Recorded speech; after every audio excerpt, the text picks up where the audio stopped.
하나님의 말씀을 우리 함께 나누도록 하겠습니다. 사도행전 17장 22절부터 30절까지 말씀인데요. 제가 이제 이번 주에 이 말씀을 묵상하다가 28절 말씀에서 굉장히 큰 저에게 하나님이 말씀하시고 또 은혜를 주셨는데 22절부터 30절까지 전체를 성경을 우리가 개역개정으로 읽으면 좀 와닿지 않는 부분이 있어요. 그래서 새번역 성경으로 제가 이제 준비를 좀 했습니다. 준비됐죠? 우리 팀에게 제가 얘기를 했는데 좀 화면을 띄워주시면 아마 여러분이 지금 보시는 성경이 개역개정 성경일 거예요. 그래서 새번역 성경으로 우리가 함께 화면을 보시면서 같이 읽도록 하겠습니다. 자, 띄워주세요. 됐죠? 네, 새번역입니다. 그래서 없으신 분은 요걸 보시고 읽어야 돼요. 자, 22절부터 30절까지 말씀입니다. 좀 길지만 여러분이 이 새번역 성경은 좀 이렇게 부드럽게 우리 현대 언어에 맞게 번역이 되어 있기 때문에 좀 이해하기가 쉬울 거예요. 그래서 자세하게 천천히 우리 함께 읽도록 하겠습니다. 시작. 바울이 아레오바고 법정 가운데 서서 이렇게 말하였다. 아테네 시민 여러분, 내가 보기에 여러분은 모든 면에서 존경심이 많습니다. 내가 다니면서 여러분이 예배하는 대상들을 살펴보는 가운데 알지 못하는 신에게라고 새긴 제단도 보았습니다. 그러나 나는 여러분이 알지 못하고 예배하는 그 대상을 여러분에게 알려드리겠습니다. 우주와 그 안에 있는 모든 것을 창조하신 하나님께서는 하늘과 땅의 주님이시므로 사람의 손으로 지은 신전에 거하지 않으십니다. 또 하나님께서는 무슨 부족한 것이라도 있어서 사람의 손으로 섬김을 받으시는 것이 아닙니다. 그분은 모든 사람에게 생명과 호흡과 모든 것을 주시는 분이십니다. 그분은 인류의 모든 족속을 한 혈통으로 만드셔서 온 땅 위에 살게 하셨으며 그들이 살 시기와 거주할 지역의 경계를 정해 놓으셨습니다. 이렇게 하신 것은 사람으로 하여금 하나님을 찾게 하시려는 것입니다. 사람이 하나님을 더듬어 찾기만 하면 만날 수 있을 것입니다. 사실 하나님은 우리 각 사람에게서 멀리 떨어져 계시지 않습니다. 여러분의 시인 가운데 어떤 일도 우리도 하나님의 자녀이다 하고 말한 바와 같이 우리는 하나님 안에서 살고 움직이고 존재하고 있습니다. 그러므로 하나님의 자연인 우리는 신을 사람의 기술과 고안으로 금이나 은이나 돌에다가 새겨서 만든 것과 같다고 생각해서는 안 됩니다. 하나님께서는 무지했던 시대에는 눈 감아 주셨지만 이제는 어디에서나 모든 사람에게 회개하라고 명하십니다. 아멘. 좀 쉽죠? 이렇게 읽으니까. 제가 이 사도행전 17장 28절 말씀 이번 주에 성경을 이제 여러 군데를 좀 보다가 사도행전 17장 28절 말씀을 읽는데요. 제 마음속에 강한 하나님의 감동이 임했어요. 그러면서 이제 이 말씀을 통해서 우리 성도님들에게 하나님의 그 음성, 하나님의 메시지를 전달하라고 이렇게 저의 마음에 주셨어요. 근데 뭘 전달하는가? 오늘 이 말씀의 제목은 굉장히 중요하면서도 우리가 삶 속에서 신앙생활 하다가요, 좀 잊혀지고 또 간과하고 또 소홀히 여기는 어떤 한 부분입니다. 그런데 왜 하나님께서 이 말씀을 저에게 하셨냐면 하나님이야말로 진정으로 우리에게 말씀하시는 하나님이시기 때문이에요. 오늘 설교의 제목은 형상을 보여주지 않고 말씀하시는 하나님이란 제목입니다.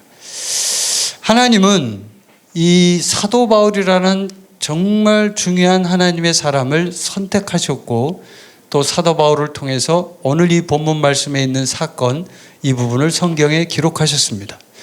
여러분이 잘 알고 있는 것처럼 성경은 책으로 우리가 보지만 실제로는 이 성경이라고 하는 이 책은요, 원래 말씀되어진 그것을 기록한 것이 성경입니다.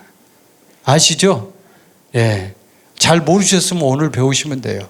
성경은 글로 기록된 게 아니라 원래 성령님이 감동으로 말씀으로 스포큰 워드라고 하죠. 영어로 말씀으로 말해진 것을 성경에 기록한 것이 바로 성경입니다. 그런데 하나님께서는 정말 이 사도 바울을 통해서 오늘 본문 말씀을 통해서 우리에게 중요한 얘기를 이제 하는데, 하나님이란 분이 어떤 분인가에 대해서 우리 인간들은 참 많이 오해합니다. 하나님, God, 신은 이 세상에 많죠. 그 신들 중에 최고의 신은 누굽니까? 우리는 당연히 하나님이라고 얘기합니다. 근데 그 하나님이 한국말로는 하나님이지만 이스라엘 히브리 말로는 여호와죠. 여호와, 엘로힘. 이 하나님의 이름도 굉장히 중요해요. 제가 이번 주에 묵상할 때도 이 하나님의 이름에 대한 부분도 깊이 이제 묵상을 했는데 상당히 중요합니다. 하나님의 이름을 망령되이 일컬지 말라라고 십계명에서 말하고 있죠. 하나님의 이름을 함부로 말하면 어떻게 돼요? 죽어. 너 큰일 나. 이런 얘기거든요. 그게 십계명의 한 부분이에요. 근데 오늘 이 사도 바울이 어디에 가냐면 아테네를 가요. 아테네는 어디입니까? 옛날 그리스의 수도 아테네라는 국가가 아예 있었죠. 그리고 아테네 하면 우리가 생각나는 게 뭐예요? 서양 철학의 근원지. 그렇죠? 서양 철학이 탄생한 곳. 아테네에서 수많은 철학자들이 탄생했죠. 거기서 서양 철학의 탄생지란 얘기는 뭐냐면 결국은 이 아테네라는 도시가 사도 바울이 여기에서 지금 설교를 하는 거거든요. 아레오바고 법정 가운데 서서 말하는 거예요, 지금. 이건 지금으로 말하면 어떤 광장 같은 굉장히 중요한 그런 곳이에요. 여기서 아테네 시민 여러분 하면서 사도 바울이 지금 설교를 시작하는 거예요. 그러면 이건 뭐예요? 이 아테네 시민이라는 얘기는 이 세상에 있는 지금 현대에 안 믿는 사람들의 모습과 똑같다는 얘기죠. 그런 사람들에게 지금 바울이 전도하는 거예요, 전도하는 건데 이 전도한 내용이 지금 금방 우리가 읽은 본문이에요. 이 내용을 보면 아주 기가 막힌 내용을 사도 바울이 말합니다. 근데 이 속에 오늘 이제 하나님께서 저에게 주신 메시지가 담겨 있어요. 이 속에 아주 중요한 메시지, 말씀하시는 하나님, 그것에 대한 메시지가 담겨 있어요. 그런데 자, 서양 철학을 잠깐 얘기했는데 서양 철학의 근원지인 아테네를 얘기하면 그러면 우리가 지금 전체적으로 전 세계를 한번 보자고요. 그럼 전 세계를 지금 주도하고 움직이고 전 세계의 문화가 흘러가는 데 있어서 결정적인 사상의 어떤 흐름을 주도하는 그 세력은 뭐예요? 서양 사람들이에요. 인정하십니까? 서양 사람들이 주도하잖아요. 미국이 세계 1위 국가잖아요. 그리고 영국이 과거엔 해가 지지 않는 나라로 활동을 했고요. 영국이 활동하던 그 시절에 우리 한국은요, 정말 가난하고 형편없는 나라였어요. 너무 힘이 없어서 일본한테도 먹힐 정도로 겨우겨우 그렇게 도움을 구해서 살아야 할 정도로 찢어지게 가난한 나라가 우리 한국이었어요. 더 놀라운 것은 동양 철학의 시조라고 하는 나라가 어느 나라예요? 중국이죠. 제가 중국에서 10년을 넘게 살았는데 중국을 제가 너무 잘 알죠. 중국에 대해서 많이 연구했고 공부도 했고 그랬는데 중국은 동양 철학의 근원지라고 볼 수 있어요, 제가 봐도. 그런데 그 중국조차도 영국이 활동하던 그 1800년도, 1900년도 초반에는요, 힘이 없었어요. 힘이 없다고, 힘이. 그래서 전 세계의 어떤 주도적인 흐름을 누가 갖고 있었어요? 서양인들이 갖고 있었어요. 그게 바로 서양 철학이죠. 근데 그 서양 철학의 근원지가 어디라고요? 아테네라고요, 아테네. 오늘 여기를 간 거예요, 지금 사도 바울이. 굉장히 중요한 의미가 있어요. 사도 바울은 이 아테네에 있는 수많은 스토아 철학자, 이런 에피쿠로스 철학자들을 대상으로도 얘기하고 성경에도 그런 용어가 심지어는 나오고요. 또 이 아테네에서 여러분이 잘 아는 그 철학자들이 나왔죠. 소크라테스, 이런 철학자들, 아리스토텔레스, 플라톤, 이런 사람들의 그런 이론과 사상이 전 세계에 지금 이 사람들을 지배하고 있다니까요. 그걸 우리가 느끼지 못하고 사는 것 뿐이지, 현재 일어나는 모든 문화, 사회, 정치, 경제, 이 속에 다 녹아 있어요. 우리는 그걸 따라가는 것 뿐이에요. 그냥 따라가. 모르지만 하여튼 그렇게 하래, 대세래 하면서 이렇게 따라가는 거죠. 그 아테네에서 사도 바울이 오늘 설교하는 거예요. 제가 며칠 전에 그 중국에 대한 어떤 그런 보도 자료, 그 언론 자료를 잠깐 보게 됐어요. 근데 중국이 지금 굉장히 패권이 세지고 힘이 세지면서 어떤 일들을 하냐면요, 주변에 있는 국가들을 전부 속국으로 만들려고 한대요. 속국으로. 그래서 그 호주에 대한 얘기를 하더라고요. 그래서 호주를 중국의 속국처럼 생각하고 호주의 정치를 완전히 주무르려고 하다가 호주의 이제 총리가 그것을 알고 반발하기 시작하면서 이제 호주가 반중으로 돌아선 거예요. 반중국 정서로 돌아서면서 이제 국민들 전체가 호주 사람들이 이제 중국에 우리가 정치의 속국이 되셔서는 안 된다, 이렇게 해서 이제 그런 내용의 그 기사였는데, 그걸 보면서 제가 느끼는 게 뭐였냐면, 이 중국의 동양 철학과 서양의 그 아테네의 서양 철학의 차이점을 한번 생각해 보게 됐어요. 그 차이점이 뭔가? 그러니까 차이점 아주 간단해요. 서양 철학은 합리적이고 객관적인 것들을 중요시 여겨요. 그렇죠, 여러분? 한번 생각해 보세요. 원리를 발견하고 객관적인 것을 가지고 그걸 실제 생활에 써먹어 보려고 노력하는 게 서양 철학이에요. 자, 그럼 동양 철학은 뭐예요? 중국인들을 이해하기 위해서 제가 잠깐 설명을 드리는 거예요. 중국인들을 사랑해야 되지만 중국인들이 어떤 사람들인지를 알아야 될 거 아니에요. 모르면 당하는 거예요. 모르면. 중국이 무서운 나라죠. 지금은 미국 다음으로 엄청난 지금 전 세계에 영향을 끼치고 있는데, 그 중국이 속성이 무엇인지를 알아야 되는 거죠. 동양 철학의 속성은 뭐냐면 주관적인 것을 중요시 여겨요. 서양 철학은 객관적인 걸 중요시 여겨요. 아리스토텔레스, 소크라테스, 플라톤, 진리가 무엇이냐, 그 진리를 보편화시켜서 그것을 원리로 객관화시키는 게 서양 철학이에요. 그런데 동양 철학은 주관적이에요. 그래서 동양 철학은 객관적이지 않아요. 그래서 관계 중심이고 인간 관계를 중요시 여겨요. 동양은. 그래서 중국 사람들 보면 제일 중요한 게 뭐예요? 중국인들이 관시라는 말 들어보셨죠? 관시. 관시가 뭐예요? 관계. 중국말 단어인데 관시라는 말인데, 관계, 인간관계를 최고로 중요시 여겨요. 중국 사람들.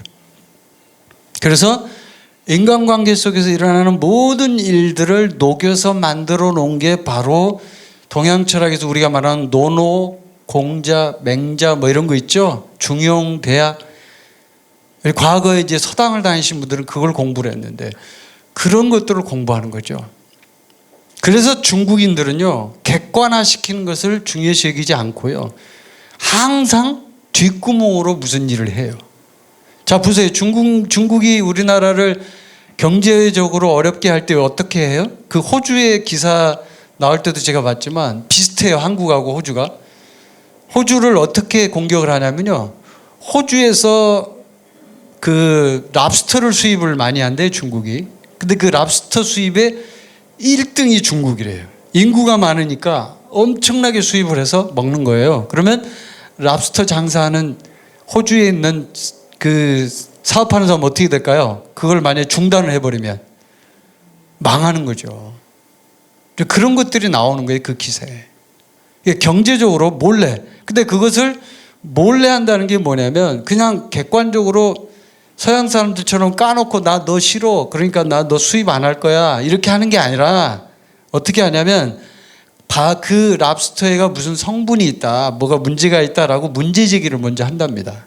그래서 문제가 있으니까 우리 수입 안 해. 그러니까 실제 겉으로는 그렇게 말하면서 속으로는 다른 뜻이 있는 거죠. 어떤 뜻이요? 너 지금 내 말 안 듣지? 그러니까 내가 너 지금 손 좀 보는 거야. 이 얘기거든요. 근데 실제적으로는 그 얘기를 안 하는 거죠. 왜? 객관화를 시키는 것을 동양 사람들이 싫어하기 때문에 겉에서는 명분이 필요한 거예요. 다른 사람 보기에 좋아야 되는 거예요. 이해가 되세요? 중국인들의 특성을 지금 말씀드리는 거예요. 지금 제가 굉장히 잘 알잖아요. 그러니까 겉으로 볼 때는 좋은 척해요. 아무런 문제가 없어요. 나 수입 잘하고 있었는데 니네 랍스터 먹다 보니까 여기에 뭐가 검출됐어. 그러니까 잠깐 수입 중단할게. 이렇게 얘기하는 거예요. 그럼 뭐예요? 겉에서 볼 때는 아무 문제가 없죠. 얘네들이 잘못한 것 같지 않죠. 조사해 보니까 아무 문제가 없어요. 근데도 수입을 안 해. 왜? 찜찜하니까 안 할게. 그럼 뭐라 그래요? 할 말이 없잖아요. 이게 동양 철학, 중국인들의 특성이에요. 제가 그걸 잠깐 이제 보다가 한국인이잖아요. 저는 코리안이잖아요. 막 뚜껑이 열리려고 그래요. 막 스팀이 올라와 막 이것들이 말이야. 막 이제 제가 중국인들을 사랑하지만 또 한편으로는 불의를 보면 막 이게 올라오잖아요. 그래서 하나님, 시진핑 언제 처단할 겁니까? 제가 이제 이렇게 기도를 했어요. 그때 하나님이 조금만 기다려. 얼마 안 남았어. 그렇게 저한테 얘기를 하셔서 실제예요. 저한테 그렇게 얘기하죠. 얼마 안 남았어 이러더라고요. 시진핑 얼마 안 남았어.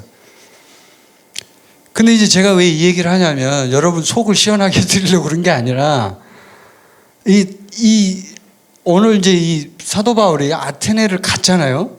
서양 철학과 동양 철학이 이런 어떤 차이점들을 분명하게 알고 있지 않으면 왜 이 세상이 이렇게 돌아가는지를 모른단 말이에요. 실제 근원이 무엇인지를 알아야 되는 거죠. 항상 우리가 신앙생활 할 때도 제가 늘 말씀드리지만 기초가 튼튼해야 그 다음을 가는 거예요.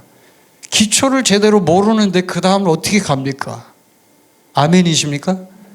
아니 믿음의 기초가 안 돼 있는데 어떻게 믿음의 2단계 3단계를 갑니까? 안 되는 거예요. 그래서 우리가 이 사도 바울의 설교를 통해서 뭘 오늘 좀 배워야 되냐면 하나님이란 분이 어떤 분인가. 그러니까 세상 사람들에게 얘기하는 하나님.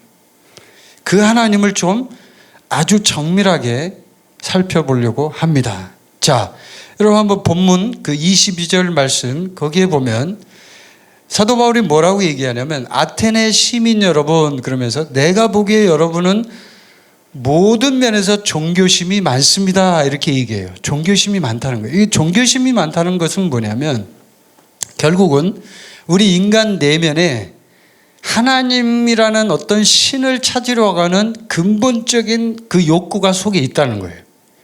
그렇죠? 종교심이 많다. 이건 모든 사람이 똑같은 거예요. 아테네 사람들은 안 믿는 사람이고 심지어는 우상 숭배하는 사람들이죠. 네, 아테네가 실제로 신전이 있었어요. 아테네에. 아크로폴리스 뭐 이렇게 해가지고 신전 있잖아요. 엄청나게 큰 신전이 있어가지고 거기서 막 제사 지내고 우상 숭배하고 그랬어요. 실제로. 그래서 사도 바울이 아테네에 갔을 때 마음에 막 화가 치밀어 오르는 거죠. 이 마귀들이 막 활동을 하는 걸 보니까 사도 바울의 입장에서 볼 때는 이 사람들을 어떻게 해야 될까? 막 강력한 열정이 끌어오는 거죠. 사도 바울이. 그래서 오늘 이 설교를 지금 하는 거예요. 사도 바울이.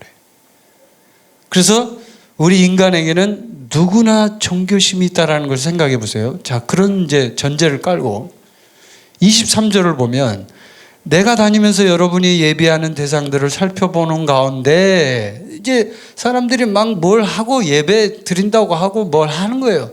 종교적인 걸 뭘 하는 거예요. 근데 웃긴 게 있어요. 알지 못하는 신에게라고 새긴 제단이 있다는 거예요. 어떻게 자기가 신을 섬기는데 자기가 믿는 신이 누군지를 모르고 거기다가 알지 못하는 신에게라는 제단이 있냐 이 말이에요. 우리 인간에게 종교는 굉장히 중요하죠. 제가 말했죠. 종교심은 다 있다고. 누구한테나 의지하려고 하는 속성이 있는데 인간이 자기가 믿는 신을 알지 못한다는 것만큼 파격적이고 슬픈 일이 없어요. 이건 정말 충격적인 일이죠. 내가 믿는 신을 내가 몰라요. 내가 믿어. 근데 몰라, 누군지를. 여러분 한번 상상해 보세요. 어떤 여자가 남편하고 결혼했어요. 근데 남편이 누군지를 몰라. 옛날에 실제 그런 일이 있었어요. 과거에 조선시대 때는. 결혼을 했는데 남편이 누군지를 몰라. 안 알려줘. 남편이 무슨 일이 있어가지고 어디를 갔대. 이름도 몰라, 얼굴도 몰라. 결혼은 했어. 그러면 그게 부부인가요? 진정한 실제적으로 볼 때는 부부가 아니죠. 우리가 알지 못하는 신에게라는 이 부분이요, 우리 그리스도인들의 삶 속에서도 일어날 수 있다는 거예요. 이게 남의 얘기가 아니라 제가 이걸 묵상해 보니까 우리에게도 있을 수 있다 이 말이에요. 하나님을 오해하면, 잘못 오해하면. 그래서 바울이 그러죠. 그러므로 나는 여러분이 알지 못하고 예배하는 그 대상을 여러분에게 알려드리겠습니다. 너무 답답하니까 알려주겠다 이거예요. 그러면서 하나님을 쭉 설명하는데, 하나님은 어떤 분이에요? 하늘과 땅의 주인, 창조하신 분. 이 모든 만물을 창조하신 분이 하나님이다 이거예요. 하나님. 그걸 얘기하는 거예요. 지금 당신들이 뭐 알지 못하는 신, 무엇신, 황소신, 무슨 해신, 달신 뭐 얘기하지만 다 소용없는 짓이고, 이 하나님은 창조주야. 이 하나님이 진짜 신이야. 이 진짜 신을 당신들이 좀 알아야 돼. 그걸 얘기하는 거예요. 그리고 25절에 보면 그렇게 얘기하죠. 무슨 부족한 것이 있어서 사람의 손으로 섬김을 받는 분이 아니라는 거예요. 왜냐하면 이 종교를 보면 항상 여러분이 잘 기억해야 될 것은, 세상에 이 기독교라는 우리가 지금 믿는 하나님 빼고는요, 세상 종교를 다 분석해보고 공부해보면 특징이 있어요. 전부 뭐예요? 이 신들은 인간이 좀 섬겨줘야 돼요. 안 섬겨주면 어떻게 돼요? 별로 재미없어요. 재미가 없다고. 왜? 전부 그 신들이 별 볼 일이 없어. 별로 파워가 없고 능력이 없고 힘이 없어요. 이 신들이. 심지어 어떤 신들은 인간이 좀 잘 다듬어 줘야 돼요. 그런 거 보셨죠? 모르는 것처럼 이렇게 표정들을. 그 불상 안 보셨어요? 불상? 네, 한국에 불상 많이 있잖아요. 그 불상들이 무슨 힘이 있어요? 능력이 있어요? 인간이 가서 열심히 가서 돌을 깎아주고 수리를 해주고 이렇게 해야 되잖아요. 안 그러면 못하죠. 근데 하나님은 그런 분이 아니라는 거예요. 무슨 부족한 것이 있는 분이 아니라는 거예요. 하나님, 사람의 손으로 섬김을 받는 분이 아니라는 거예요. 그럴 필요가 없다는 거예요. 근데 인간은 어떻게 오해해요? 꼭 내가 믿는 신이 나의 도움을 받아야 할 것으로 생각하는 거죠. 내가 좀 섬겨줘야 될 걸로 생각하는 거죠. 오히려 하나님은 우리 인간에게 생명과 호흡과 모든 것을 주는 분이에요. 공급자예요. 아멘. 그분이 주인이시고 공급자예요. 우리가 살고 있는 모든 것이 주님 때문에 살고 있는 거죠. 주님이 아니면 우리는 죽을 수도 있는 거예요. 저도 간증했잖아요. 제가 코로나 때 저 죽을 수도 있었는데 살아났다고. 주님의 은혜로 살아난 거예요. 제가 그걸 깨달았거든요. 얼마든지 죽을 수 있어요. 코로나로 많이 죽었잖아요. 지금 어마어마하게 많이 죽었어요. 지금 전 세계적으로 보면 많이 죽었어요. 근데 제가 코로나에 걸렸는데 살았잖아요. 안 죽고. 그건 뭐다? 하나님의 은혜다. 무슨 부족한 것이 있어서 저한테 섬김을 받는 신이 아니라, 그 하나님은 스스로 움직이고 우리 인간에게 생명과 호흡과 모든 걸 주시는 분이라 이거예요. 아멘. 그런 분이 하나님의 그런 분. 우리가 믿는 하나님이. 그걸 지금 아테네 사람들한테 이 서양 철학의 근원지가 됐던 이 아주 똑똑한 사람들이죠. 지금 세상에서 말하면. 근데 하나님 편에서 보면 가장 어리석은 사람들이죠. 그리고 이제 26절, 27절에 이제 그런 얘기를 하죠. 뭐 족속 나오고 혈통, 그 다음에 어떤 시기, 경계, 지역의 경계 이런 얘기 나오고, 하나님을 찾기만 하면 만날 수 있다. 멀리 계시지 않다. 하나님은 항상 가까이 있다. 이 얘기를 해요. 가까이 있다. 아멘이십니까? 하나님은 멀리 계신 신이 아니에요. 우리 곁에 항상 가까이 있어요. 왜요? 보이지는 않지만 우리를 통해서 우리에게 말씀하시기 때문에 가까이 있는 신이에요. 근데 그걸 오늘 여러분이 좀 계시가 임해야 돼요. 말씀하시는 하나님이 어떤 분인지를 좀 계시가 임해야 돼요. 그걸 좀 제가 설명을 드릴 거예요. 그래서 출애굽기 20장 4절 5절을 보면 뭐라고 되어 있냐면 이게 십계명의 두 번째 계명인데 하나님이 이렇게 얘기해요. 너를 위하여 새긴 우상을 만들지 말고 또 위로 하늘에 있는 것이나 아래로 땅에 있는 것이나 땅 아래 물속에 있는 것에 어떤 형상도 만들지 말며 그것들에게 절하지 말며 그것들을 섬기지 말라. 나는 나 내 하나님 여호와는 질투하는 하나님이즉 나를 미워하는 자의 죄를 갚되 아버지로부터 아들에게로 3, 4대까지 이르게 하거니와. 아멘. 자, 어떤 새긴 우상, 어떤 형상, 그것이 뭐가 됐든 사람이든 뭐 동물이든 그것이 뭐 해와 달이든 절대로 만들지 말래요. 이게 두 번째 계명이에요. 십계명에서. 십계명은 지금 이 시대의 우리에게도 동일하게 그대로 진리로 삶 속에 적용될 수 있는 거예요. 당연히 그렇게 해야 되는 거예요. 아멘? 그렇게 해야 된다고. 우리가 형상 새기지 말아야 돼요. 우상 만들지 말아야 돼요. 그게 십계명인 두 번째 계명인데 이렇게 말씀하시는데도 불구하고 우리가 믿는 신을 모른다라고 이렇게 아테네 사람들처럼 얘기한다면 이렇게 질문해 보죠. 여러분이 믿는 신은 누구냐 이거예요. 누구냐. 지금 여러분이 의지하고 있는 그 신은 누구냐 이거죠. 그걸 진짜 확실하게 알고 믿고 있냐 이 말이에요. 그래서 이 사도 바울이 그런 부분을 사람들에게 얘기하기 위해서 이제 얘기하는 거예요. 고린도후서 4장 6절을 보면 사도 바울이 이렇게 얘기해요. 어두운 데에 빛이 빛이라 말씀하셨던 그 하나님께서 예수 그리스도의 얼굴에 있는 예수 그리스도의 얼굴이 있어요. 하나님의 영광을 아는 빛을 우리 마음에 비추셨느니라. 아멘. 이게 뭐냐면 결국은 우리가 하나님을 알고 하나님을 더 인식하기 위해서는 예수 그리스도의 얼굴을 알아야 된다는 거예요. 그게 하나님의 영광을 아는 빛이라는 거예요. 아멘. 그래서 하나님의 영광을 아는 빛이 예수님의 얼굴 안에 나타나는데 이걸 모르고 신앙생활하는 사람이 있다. 그럼 뭐예요? 그 사람 지금 신을 잘못 번지수를 잘못 찾고 있는 거예요. 아멘. 그래서 우리가 그토록 많이 강조하는 게 예수님을 얘기하는 거예요. 자꾸 예수님을. 아멘이십니까? 우리가 믿는 여호와 하나님은 안 보여요. 눈에 안 보이기 때문에 누군지를 몰라요. 어떤 신인지 어떻게 합니까 우리가. 그게 그냥 영적으로 오면 이 신인지 저 신인지 마귀인지 그놈인지 알게 뭐예요.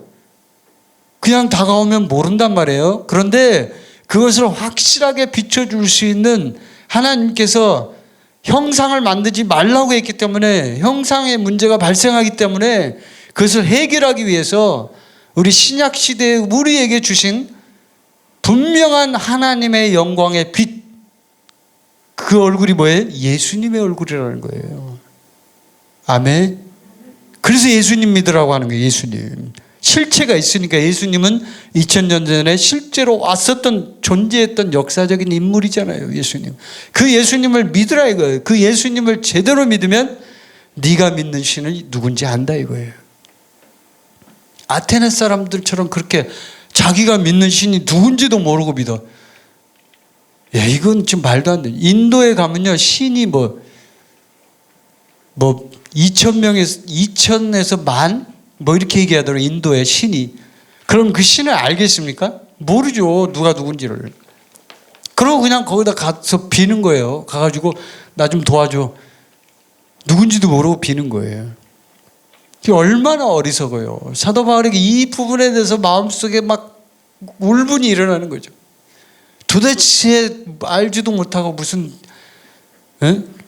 경배를 하고 이게 무슨 짓이냐. 그래서 이제 하나님께서는 우리에게 이 부분에 대해서 사도 바울을 통해서 명확하게 이제 말씀을 하시는데 28절 말씀을 보면, 자 28절에 보면 이 부분을 제가 읽다가 굉장히 강하게 하나님이 감동을 좀 주셨는데, 이번 주에 여러분의 시인 가운데 어떤 이들도 우리도 하나님의 자녀이다 하고 말한 바와 같이 어떤 시인이 이 얘기를 했어요. 실제로 우리는 하나님 안에서 살고 움직이고 존재하고 있습니다. 이렇게 얘기합니다. 아멘. 이 부분을 보는데 제가 이제 최근에 어떤 그 묵상집을 이렇게 보면서 좀 읽고 있었는데 그 묵상집 안에 그런 얘기가 써 있어요. 어떤 사람이 선생님을 찾아갔어요. 이 선생님한테 특별 교육을 받는 이제 사람이에요. 동양 철학 같은 느낌이, 동양 철학 아까 말했죠. 주관적이라고. 객관적이지 않고 비법을 중요시 여기죠. 동양 사람들은. 그리고 사부님을 찾아가잖아요. 동양 사람들은 그렇죠. 어떤 객관화된 커리큘럼이 있어서 공부를 하고 원리를 배우면 되는 게 아니고 동양은 그거예요. 사부님한테 가서 배우면 돼. 싸부하고 배우잖아요. 그래서 거기서 비법을 전수받으면 끝이에요. 마치 그런 것처럼 어떤 사람이 선생님을 찾아가서 사부를 찾아가서 공부를 하고 배우는데 그 사부가 그러는 거예요.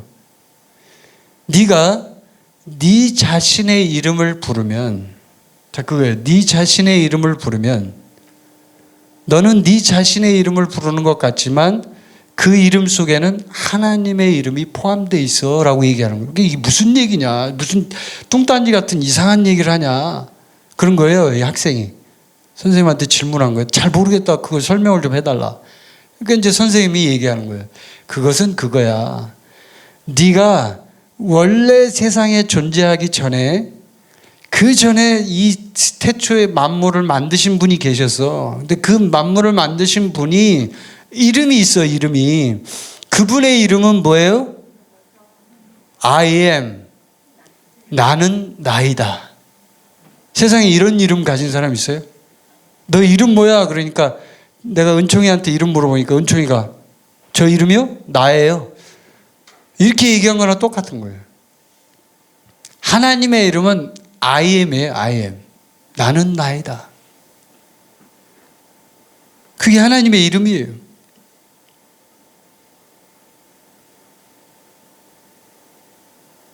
그래서 출애굽기 3장 14절 15절에 보면 이렇게 되어 있어요. 하나님이 모세에게 이르시되 나는 스스로 있는 자이니라.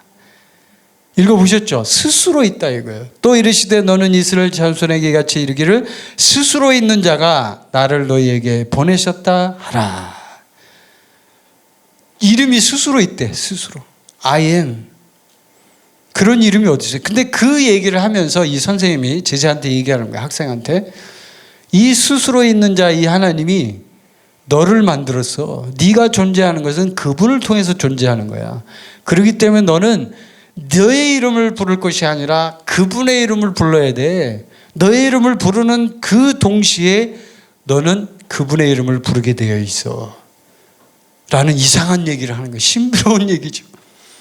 근데 그걸 이제 제가 보면서, 이 말씀을 보면서 묵상을 하는데 저에게 막 강한 하나님의 감동이 임해요.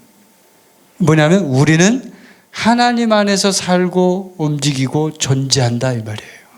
아멘. 자, 뭐라고요? 우리는 하나님 안에서 살고 움직이고 존재한다. existence, 존재하다. 존재하는데 하나님 안에서 사는 거예요. 그리고 움직이는 거예요. 그리고 존재하는 거예요. 이걸 그 선생님이 얘기한 거예요. 이 얘기를 하는 거예요. 그 제자한테. 너는 하나님 안에서 살고 움직이고 존재하는 거야. 아, 그래서 내가 내 이름을 불러도 하나님의 이름을 부르는 거군요. 그게 같은 거군요. 드디어 깨닫기 시작했어요. 학생이. 이제 깨달았어요. 아, 그게 그 말이군요. 내가 내 이름을 부르는데, 내 이름 김은총이라는 이름을 부르지만 그 김은총 이름이 진짜가 아니라는 거예요. 그 속에는 포함되어 있다는 거예요. 왜? 이 말씀처럼 우리는 하나님 안에서 살고 움직이고 존재하기 때문에요. 아멘. 그 하나님이 우리의 하나님이고 그 하나님이 바로 나를 존재하게 했다 이 말이에요. 나를 살게 하고 있단 말이에요. 나를 움직이게 하고 있다 이 말이에요. 이걸 깨달은 거예요, 학생이. 막 할렐루야 그러는 거죠. 그래서 이제 저도 이 부분에 막 계시가 임하면서 아, 그렇구나. 내가 사는 것은 하나님 때문에 사는 거구나. 그분 때문에 내가 존재하는 거구나. 굉장히 깊은 그 감동이 밀려왔어요. 아, 이런 분이 하나님이구나. 이게 진짜 참신이구나. 그러면서 이제 29절, 30절 말씀을 통해서 이제 여러분에게 오늘 이제 진짜 중요한 핵심, 형상을 보여주지 않고 말씀하시는 하나님에 대해서 이제 조금 설명을 할게요. 자, 29절에 보면 이렇게 되어 있어요. 그러므로 하나님의 자녀인 우리는 신을 사람의 기술과 고안으로 금이나 은이나 돌에다가 새겨서 만든 것과 같다고 생각해서는 안 됩니다. 하나님은 인간이 만든 형상으로 나타나지 않아요. 아멘이십니까? 하나님은, 다시 한번 이렇게 굉장히 중요한 얘기예요. 하나님은 인간이 만든 형상, 그것이 마음속에 만든 형상이든 실제로 깎아가지고 새겨가지고 만든 형상이든 우상이든 돌덩어리든 나무든 마음속에 하는 경우도 있어요. 실제로 형상을 마음속에 만들어요. 어떤 사람들은 다 마찬가지예요. 인간이 만든 형상으로 하나님은 나타나지 않아요. 아멘. 이 사실을 여러분 오늘 마음속에 깊이 새기십시오. 바울이 지금 그 얘기를 하는 거예요. 형상으로 나타나지 않아요. 그런 게 아니야. 그런 생각하면 안 돼. 그런 신이 아니야. 이 얘기를 하는 거예요, 지금 사도 바울이. 그래서 제가 이제 두 가지를 묵상하면서 하나님 저에게 말씀하신 건데 두 가지를 얘기를 하시더라고요. 첫 번째는 뭐냐면 물질적인 형상과 마음의 형상이 있다는 거예요. 물질적인 형상은 인간이 실제로 만드는 거, 깎아서 만드는 우상이고, 마음의 형상은 뭐예요? 마음속에다가 그 형상을 자기가 만들어 놓고 그 형상대로 하나님을 그런 신이라고 여기고 믿으려고 하는 거. 잘 들으세요, 이 부분을. 이게 굉장히 중요한데 우리 그리스도인들에게 있을 수 있죠. 그리스도인들은 물질적인 형상은 안 만들죠. 우상 덩어리니까 절대로 안 만들어요. 그런데 마음속에다가 그 우상을 만들 수 있다는 거예요. 그게 뭐냐면 자기가 믿는 자기만의 하나님이 있다는 거예요. 자기가 믿고 싶은 대로 하나님을 그리는 거예요. 그래서 하나님은 이런 분이야. 이런 분일 거야. 이런 하나님이지 하면서 마음속에다가 하나님의 형상을 만들어 놓는 거예요, 인간이. 그래 놓고 그 하나님을 믿는 거예요. 근데 여러분, 하나님이 그렇게 믿어야 될 분이에요? 우리 인간이 그냥 마음대로 생각해서 내가 원하는 대로 이런 하나님이야 라고 하고 형상을 만들어요. 그리고 그 형상대로 섬겨야 될 하나님이에요? 아니죠. 로마서 11장 33절 34절에는 뭐라고 그러냐면 깊도다 하나님의 지혜와 지식의 풍성함이요 그의 판단은 헤아리지 못할 것이며 그의 길은 찾지 못할 것이로다. 누가 주의 마음을 알았느냐? 누가 그의 모사가 되었느냐? 우리가 어떻게 하나님을 알아요? 어떻게 알아서 하나님의 형상을 자기가 마음속에 그리냐고요? 모르죠. 이걸 지금 바울이 얘기하는 거예요. 이게 또 하나의 얘기인데 굉장히 중요한 얘기예요. 우리 그리스도인들도 여기 함정에 빠질 수가 있어요. 인정하시죠, 여러분? 빠질 수 있다니까요. 여러분이 한번 오늘 이 말씀 메시지 듣고 집에 가서 한번 생각해 보세요. 깊이. 내가 진짜 하나님을 말씀에 있는 하나님으로 믿는 게 아니라 내가 원하는 대로 내 기준대로 내가 원하는 그 형상대로 하나님을 만들어 놓고 마음속에다 그 하나님을 믿고 있는지 한번 보라고요. 굉장히 무서운 거죠. 사도 바울은 지금 그걸 얘기하고 있는 거예요. 같이. 물질적인 것뿐만이 아니에요. 마음속에 있는 형상도 똑같이. 그 다음에 두 번째, 이 형상은 하나님 저에게 얘기하신 강한 메시지가 하나 있었어요. 이 형상은 인간적인 출처에서 나온다는 거예요. 인간적인 출처에서. 인간이 마음속에 형상을 그리면 그것이 대부분 물질적인 것도 마찬가지예요. 인간이 하고 싶은 대로 만들잖아요. 금송아지 만들고 싶은 대로 만들잖아요. 부처 만들고 싶은 형상으로 그리잖아요. 인도 사람은 인도 얼굴로 그리고 중국 사람은 중국 얼굴로 그리고 서양 사람은 서양 사람 얼굴로 그리고 아프리카 사람은 어떻게 그릴까? 흑인으로 만들겠죠. 흑인 얼굴로 부처상을 만들고. 왜요? 이 형상이라고 하는 건 전부 다 인간적인 출처에서 나온 거라 이거예요. 그래서 하나님은 형상을 싫어하는 거예요. 형상을 만들지 말라는 거예요. 10계명의 제2계명에 나오는 것처럼 어떤 것도 새겨 만들지 마라. 나 기분 나빠. 만들지 마. 만들면 너는 끝장이야. 너 죽어. 멸망이야. 나와 있어요. 출애굽기에 보면. 너는 멸망할 거야. 그게 이제 굉장히 무서운 하나님의 메시지였죠. 경고. 그래서 로마서 1장 23절에 보면 썩어지지 아니하는 하나님의 영광을 썩어질 사람과 새와 짐승과 기어다니는 동물 모양의 우상으로 바꾸었느니라. 어떻게 하나님의 영광을 이걸로 바꿀 수 있냐 이 말이에요. 이건 뭐냐면 인간이 자기만의 갖고 있는 자기의 기준으로 인간적인 출처에서 나온다고 했잖아요. 형상은 인간적인 출처에서 대부분 나와요. 하나님이 주신 환상 아니면 환상도 검증이 돼야 되는 거죠. 그래서 우리는 항상 뭐에 주목해야 돼요? 말씀을 주목해야 되는 거예요. 하나님은 말씀하시는 하나님. 제가 오늘 설교 제목이 뭐라고요? 형상을 보여주지 않고 말씀하시는 하나님. 말씀에 주목하라는 거예요. 말씀. 하나님은 보는 것에 주목하는 것보다 형상을 주목하는 것보다 듣는 것, 말씀에 주목하라는 거예요. 근데 인간은 뭐예요? 자꾸 눈에 보이는 것에 막 끌려. 거기에 막 끌려. 우리 여성분들 무섭죠. 보고 보암직도 하고 먹음직도 하고 우리 하와 누님이 과거에 그걸 따먹을 때 이 보암직, 먹음직 뭐예요? 전부 시각효과. 그래서 이 형상이 가지고 있는 두 가지 문제를 이제 제가 여러분에게 말씀드리고 이걸 메모해 놓으세요. 형상이라는 것이 두 가지 문제가 있어요. 이게 상당히 치명적인 우리 그리스도인들에게 이 문제의 그 문제점을 안겨주는데 첫 번째는 뭐냐면 형상은 하나님의 영광을 가리는 세상의 형상이다 이거예요.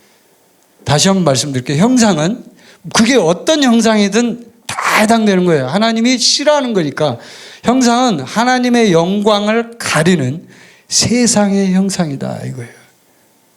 자, 예를 들어 볼게요. 예수님의 십자가 형상 좋아요. 우리가 예수님을 본받고 예수님을 따라요. 근데 그 예수님의 카톨릭에서 막 걸어놓는 십자가 형상 그 진짜 예수님 얼굴일까요? 제가 여러분에 한번 물어볼게요. 그 카톨릭에서 막 걸어놓잖아요. 예수님 형상. 그 진짜 예수님 형상 맞아요? 예수님 얼굴 맞아요? 왜 대답을 안 해요? 아니죠. 진짜 예수님 얼굴 본 사람 있어요, 없어요? 없죠. 옛날엔 봤지. 옛날에 제자들이 봤지. 베드로나 사도 바울은 알죠. 우리 진이는 알겠다. 진이 우리 아들 예수님 얼굴을 봤다. 아, 우리 손선미 선교사님도 봤어요? 보신 분도 있네. 저는 못 봤어요 아직.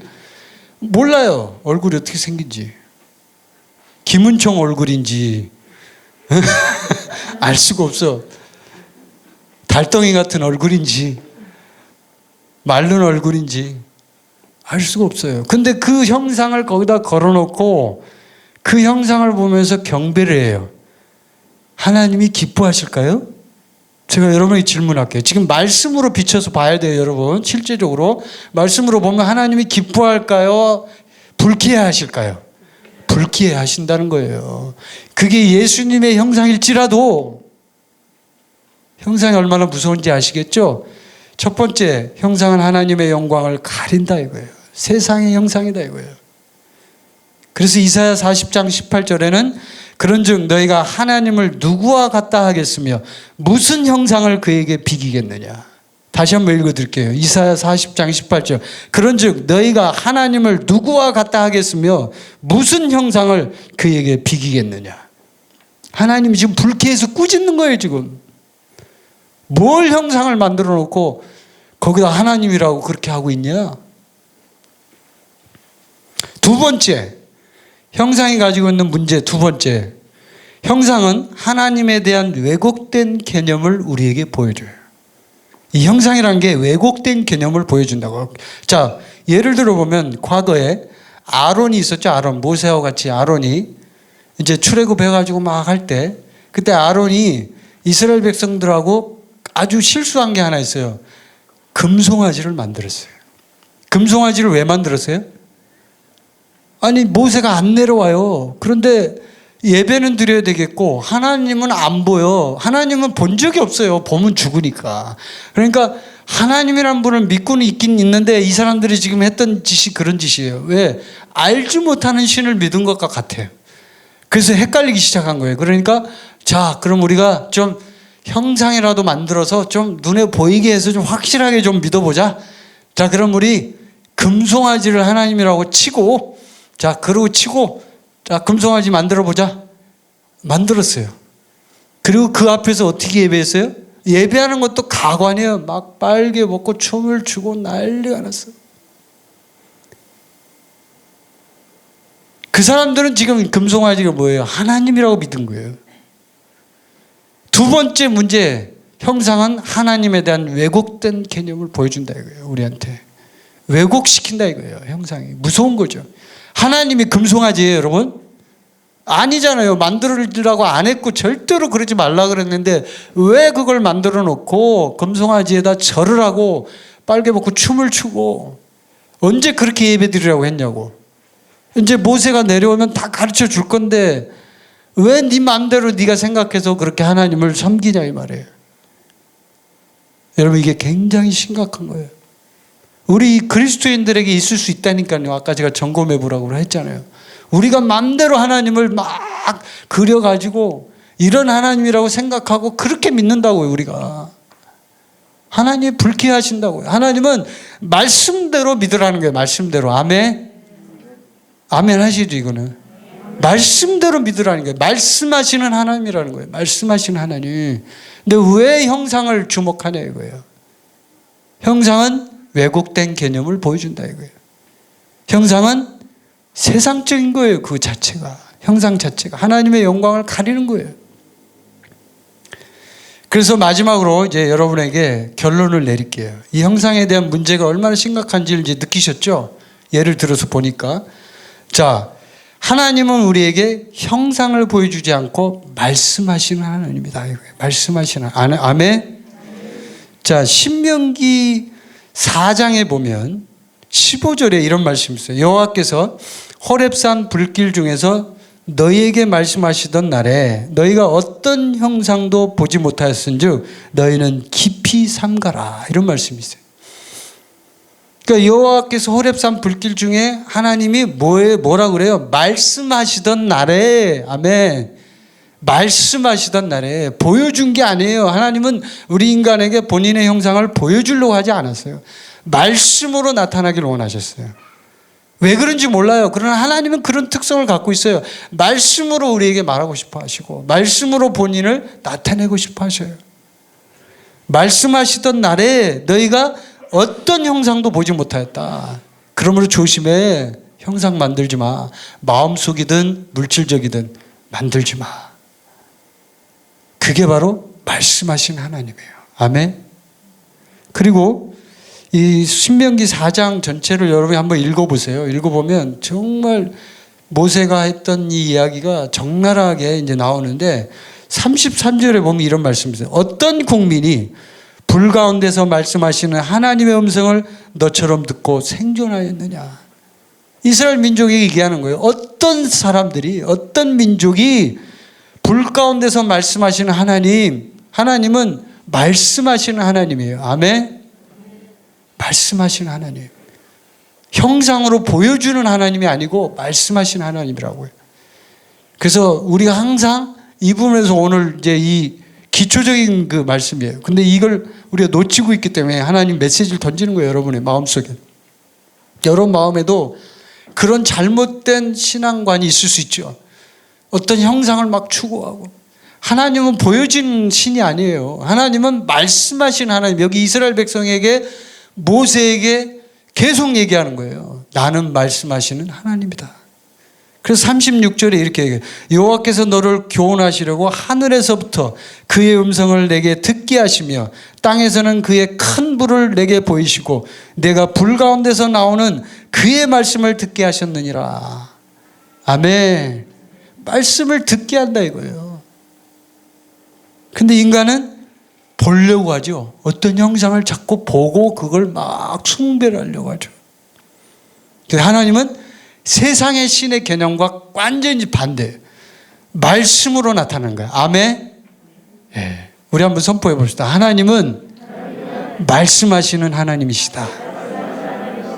아멘. 그럼 우리가 뭘 추구해야 될까요? 보려고 하지 말고 말씀을 보라 이거예요. 말씀을 보라고. 말씀을 보면 말씀 속에 하나님이 있다는 얘기예요. 그런데 우리 인간은 형상을 보려고 하잖아요. 형상을 보고 그걸 숭배하려고 하잖아요. 그래서 하나님이 심지어는 이 말씀 성경책 자체도 여러분 그거 아시죠? 제가 이제 그걸 과거에 공부도 하고 그랬었는데 성경책 원본이 없는 거 아세요? 몰랐어요 오늘? 어떤 분들은 원본이 이스라엘에 있는 줄 알아요? 원본 없어요 지금. 원본 없어요. 전부 사본이에요. 사본. 다 베껴서 썼던 그 사본을 가지고 이제 성경을 만든 건데 원본이 있으면 어떻게 될까요? 원본을 숭배하겠죠. 이게 무슨 의미인지 아시겠죠? 제가 말하고자 하는 의미를 아시겠죠? 이렇게 무서운 거예요. 성경책조차도 이 말씀하시는 하나님의 근원인 이 성경책조차도 원본이 있으면 이걸 숭배한다니까요. 이걸 놓고 거기다 절하고 아 이게 진짜 하나님이 하신 그 원본이래. 아 우리 가가지고 여기 한번 만져보자. 여러분 이게 얼마나 무서운지 아시겠죠? 하나님은 이것도 우상숭배라고 하셔요. 그래서 원본 없어버렸어요. 네. 그 지금 원본이 없어요. 그런데 우리 지금 신앙생활 못해요? 그러면 못해요? 잘하고 있죠. 성경도 더 많고. 왜요? 이 안에 있는 말씀 속에 하나님의 영이 흐르고 있죠. 하나님의 기름 부음이 흐르고 있죠. 아멘.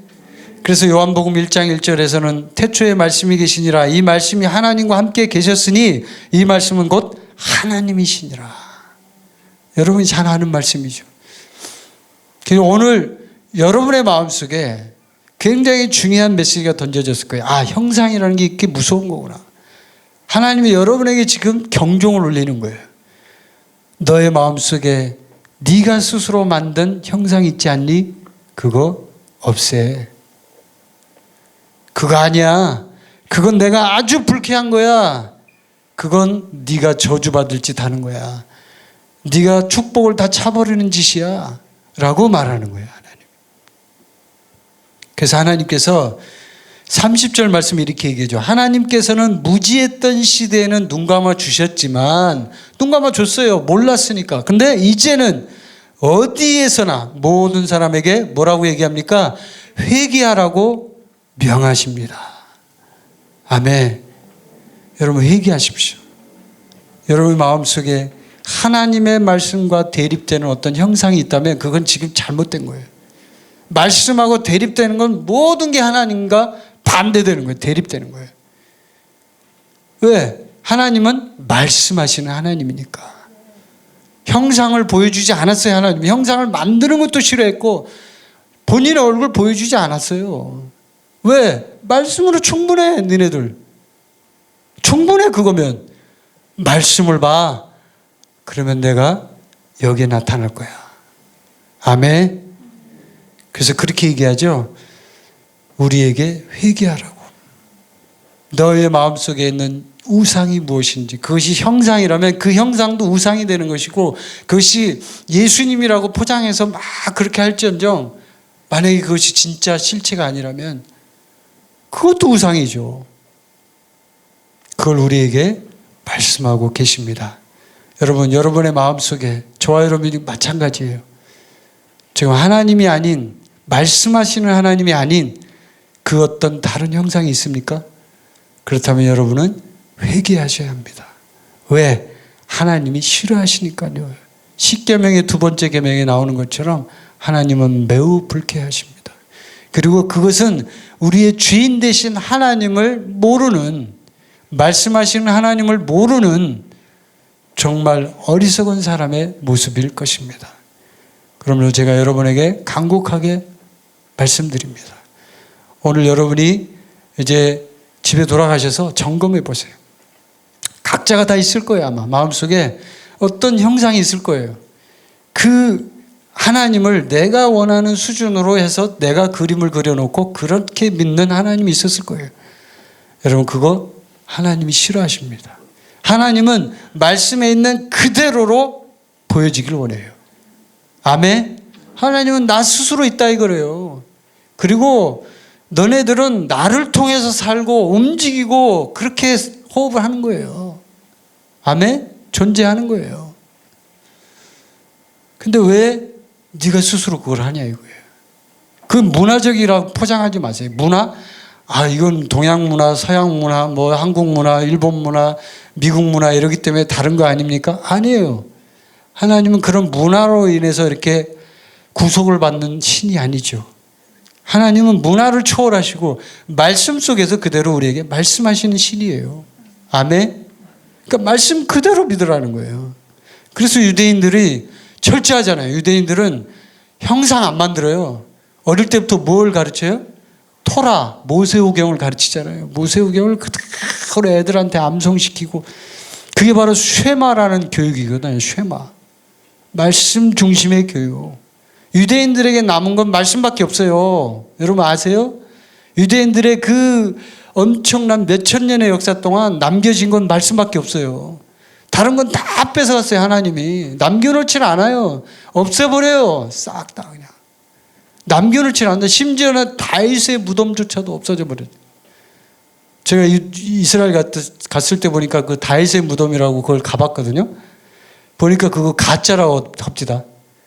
진짜가 아니래요. 다윗의 무덤이 다 없애버린 게 왜? 숭배할까 봐. 이제 이해되세요? 하나님이 어떻게 우리를 이끌어 가시는지. 하나님은 어떤 하나님이라고요? 말씀하시는 하나님. 다시 한번 우리 선포해 봅시다. 하나님은 말씀하시는 하나님이시다. 여러분의 마음속에 오늘 이 메시지가 깊이 새겨졌다면 하나님은 여러분을 통해서 말씀하실 것입니다. 아멘. 저 여러분 모두가 정말 마음속에 있는 우상과 같은 형상들을 제거하고 하나님 앞에 새롭게 되기를 바랍니다. 아멘. 기도하시겠습니다.